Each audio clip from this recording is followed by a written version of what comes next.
مورخ لکھتا ہے کہ حضرت صدر الافاضل بہت غور سے سنتے رہے. جب وہ اپنی بات ختم کر چکا تب حضرت نے ارشاد فرمایا یہ سب چھوڑو، مناظرے کا چیلنج تم نے کیا تھا، قبول میں نے کیا ہے، اب صرف مناظرہ ہوگا. جھلا گیا بڈھا اور کہتا ہے جاؤ، تم مجھ سے کیا مناظرہ کرو گے؟ تمہارے قرآن کے 15 پارے میں نے یاد کر رکھے ہیں. میں تم سے مناظرہ اس وقت کروں جب تم انجیل کی ایک آیت سنا دو. توجہ ہے نا؟ غور سے سن رہے ہیں نا؟ کیا کہا پادری نے؟ جاؤ، تم مجھ سے کیا مناظرہ کرو گے؟ تمہاری قرآن کے 15 پارے ہمارے سینے میں محفوظ ہیں. تم مناظرہ اگر مجھ سے کرنا چاہتے ہو تو انجیل کی ایک آیت بھی سنا دو. حضرت مسکرائے، وہ فرمایا ارے نادان، یہ میری قرآن کا اعجاز ہے کہ مقابل کے سینے میں جگہ بنا چکا ہے. اب تیرے انجیل میں اگر اعجاز ہے تو میں کیا، تو ہی ذرا سنا. بہت خوب، سبحان اللہ. تو ہی سنا دے، انجیل تیری کتاب ہے، تو سنا دے. یہ میری کتاب کا اعجاز ہے قرآن کا کہ تیرے سینے میں اس نے پہلے ہی جگہ بنا لی.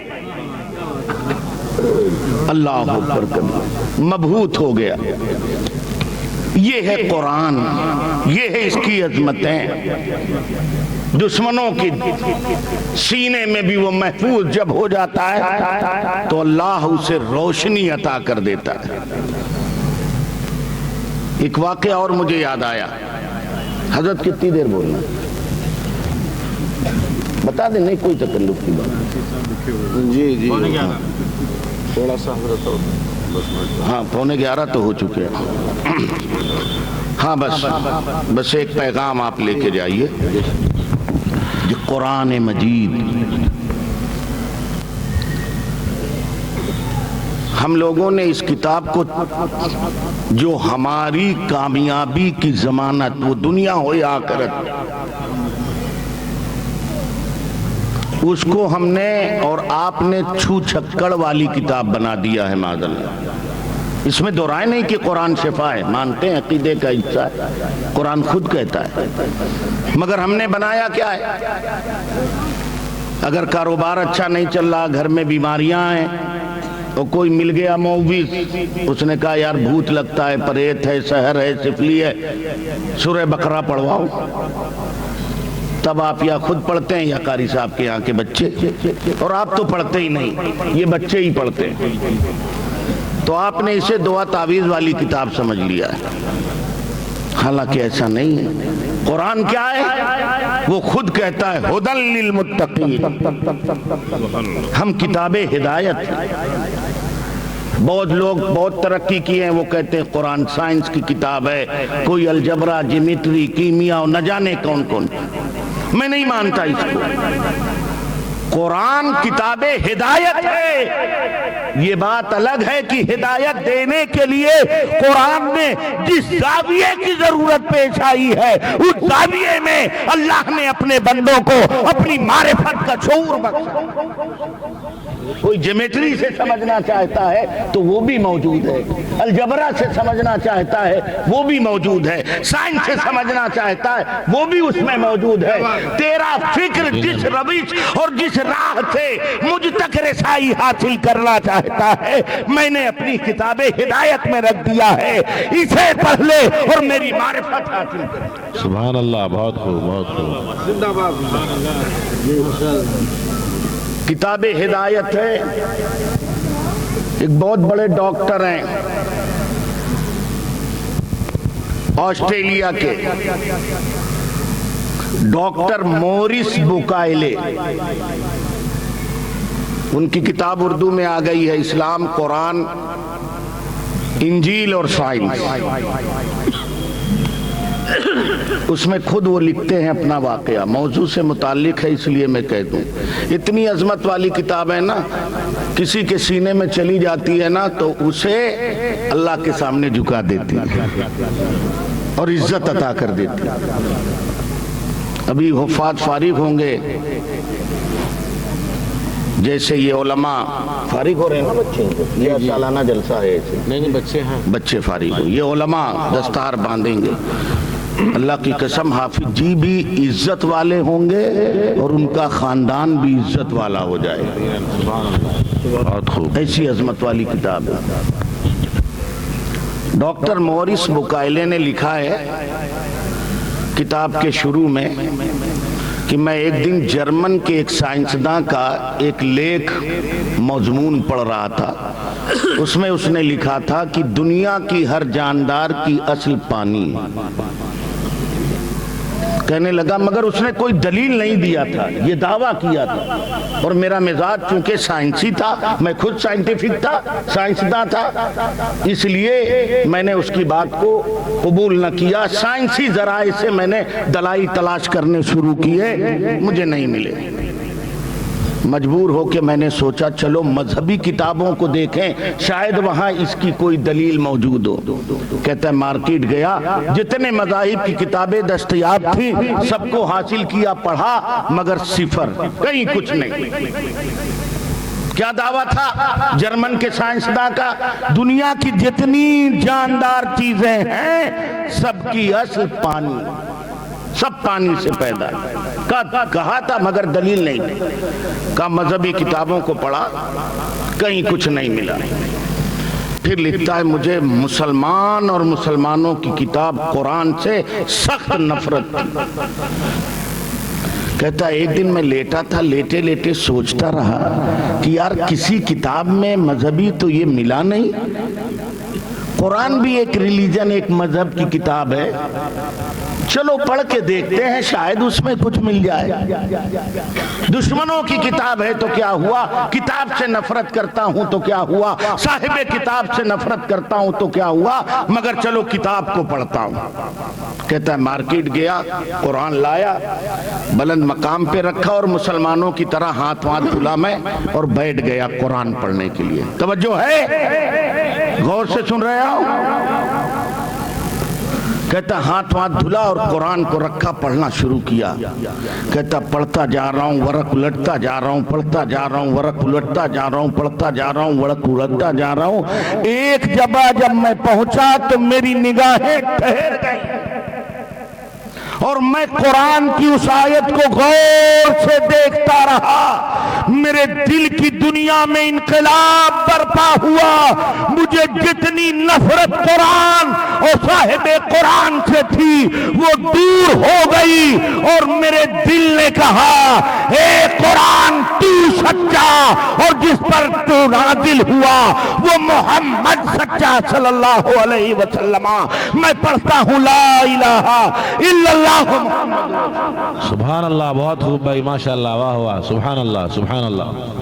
پڑھا، مسلمان ہو گیا۔ جانتے ہو کیا کہا؟ ساری مذہبی کتابوں میں نے پڑھا، کہیں کچھ نہیں ملا کہ دنیا کی جتنی داندار چیزیں ہیں ان کی اصل پانی ہے، مگر قرآن کو پڑھا تو میں نے دیکھا قرآن کہہ رہا ہے وَجَعَلْنَا مِنَ الْمَاءِ كُلَّ شَيْءٍ حَيٍّ، اور ہم نے ہر جاندار کو پانی سے پیدا کیا۔ واہ واہ، سبحان اللہ، بہت خوب۔ کہتا میں حیرت زدہ ہو گیا کہ جب سائنس کا کوئی آلہ نہیں تھا، 1400 برس پہلے قرآن نے جس نظریے کو آج کے سائنسداں نے پیش کیا ہے، 1400 سال پہلے قرآن اس نظریے کا بانی ہے۔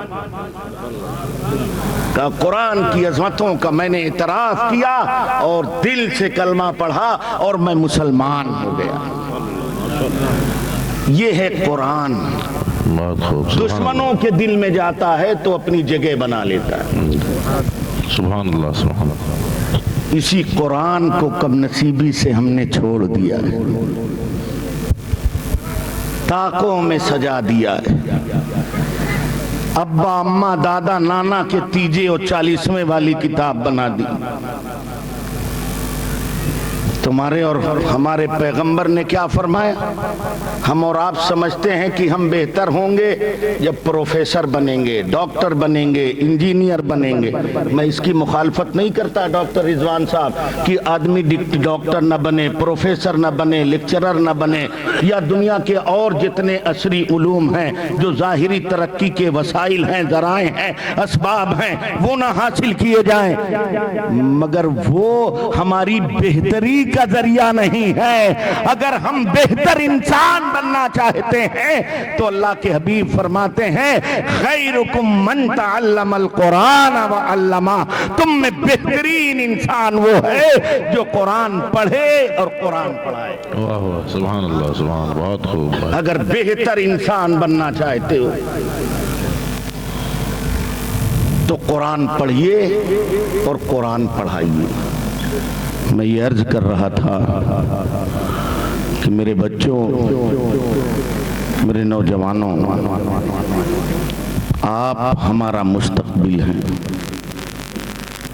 اگر آج ہم ترقی چاہتے ہیں تو ایک ہاتھ میں قرآن اور ایک ہاتھ میں قلم ہونا چاہیے۔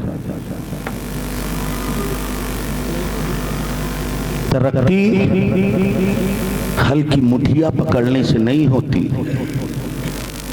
گاڑی کی اسٹیئرنگ پکڑنے سے نہیں ہوتی، سلائی مشین چلانے سے نہیں ہوتی۔ وہ قومیں ترقی نہیں کرتی ہیں جو اپنی رنچوں سے موٹر سائیکل کا پنچر بناتی ہیں۔ وہ قومیں ترقی کرتی ہیں جن کے بچوں کے ہاتھوں میں قلم ہوتا ہے۔ دنیا کی کسی مذہبی کتاب میں، جیسا کہ میں نے اپنے بزرگوں سے سنا، قلم کی کوئی حیثیت اور اہمیت نہیں، مگر ان مذاہب کے ماننے والوں کے ہاتھوں میں قلم۔ افسوس وہ مسلمان جس کی مذہبی کتاب قرآن میں پوری سورہ قلم موجود ہے، اس کے بچوں کے ہاتھ قلم سے خالی۔ یاد رکھیے، ایک قلم سنورتا ہے تو پورا سماج سنورتا ہے، اور ایک قلم بہکتا ہے تو پورا سماج بہکتا ہے۔ ہاتھوں میں قلم لے لیجئے۔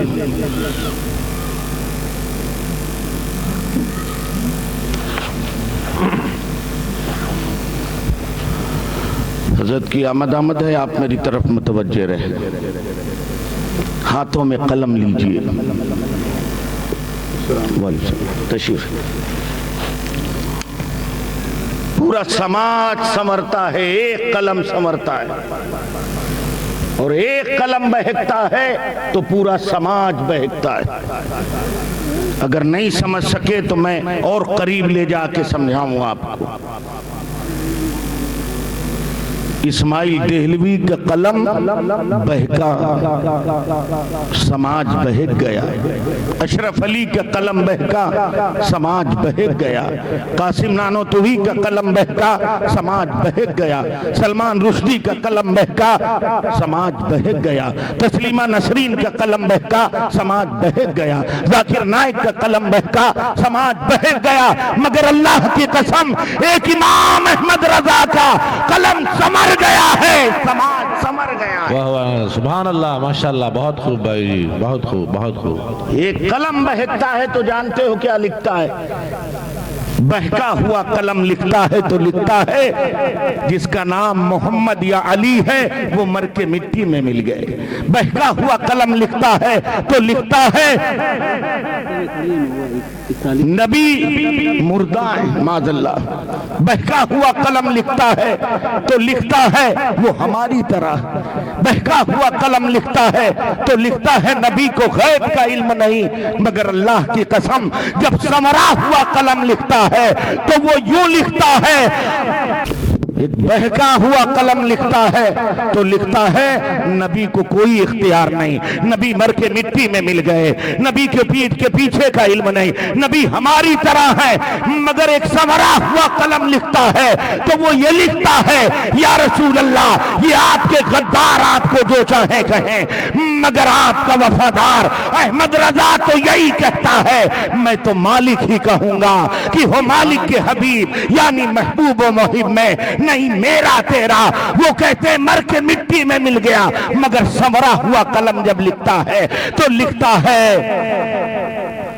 تو زندہ ہے واللہ، ارے پڑھ دو یار، اعلیٰ حضرت کا شعر ہے مشہور، تو زندہ ہے واللہ، تو زندہ ہے واللہ، میری چشمہ عالم سے چھپ جانے والے۔ بہکا ہوا قلم لکھتا ہے تو لکھتا ہے پیٹھ کے پیچھے کا علم نہیں، مگر سنورا ہوا قلم لکھتا ہے تو لکھتا ہے اور کوئی غیب کیا تم سے نہا ہو بھلا، جب نہ خدا ہی چھپا تم پہ کروڑوں درود۔ بہکا ہوا قلم لکھتا ہے تو لکھتا ہے ہماری طرح تھے، سنورا ہوا قلم لکھتا ہے تو یہ لکھتا ہے اللہ کی سرتاب قدم شان ہے یہ، انسان نہیں انسان، وہ انسان ہے یہ۔ قرآن تو ایمان بتاتا ہے انہیں، ایمان یہ کہتا ہے میری جان ہے یہ۔